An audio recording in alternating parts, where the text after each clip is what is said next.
Moi, j'aime les collections qui sont des collections de goût personnel, qui sont des collections un peu folles, qui sont des collections excitantes, qui sont des collections où, quand je sors de l'appartement, j'ai découvert 3 artistes que je ne connaissais pas et vous sortez de là en ayant l'impression d'avoir vécu une scène de film.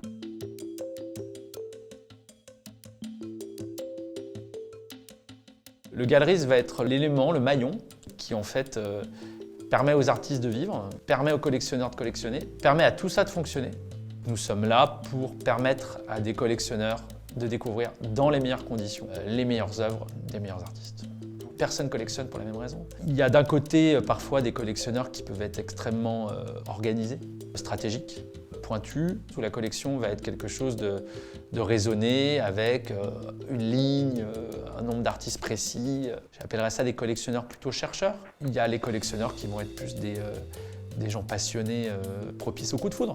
Beaucoup de collectionneurs achètent aussi pour faire un peu de placement financier. Et à côté de ça, j'apprécie beaucoup les collectionneurs qui se mettent un peu en danger. En France, on a, je pense encore, un peu cette idéologie, cette manière assez romantique de considérer que c'est pas parce qu'un artiste n'a rien vendu depuis 10 ans qu'il est mauvais, et qu'au contraire, c'est peut-être le génie incompris. Et souvent, je pense que c'est une très belle manière de voir les choses, parce que ce qui est magnifique dans notre métier, c'est de voir justement, d'avoir des très très bonnes surprises sur ça.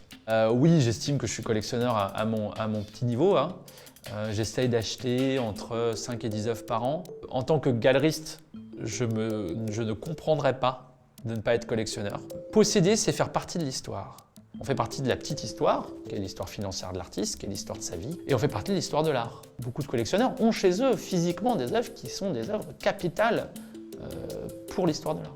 Et après, je pense qu'une œuvre peut être un marqueur, peut être un souvenir, peut être un marqueur aussi d'un état d'esprit à un moment de sa vie. Moi, j'aimerais souligner la belle folie de tout le monde.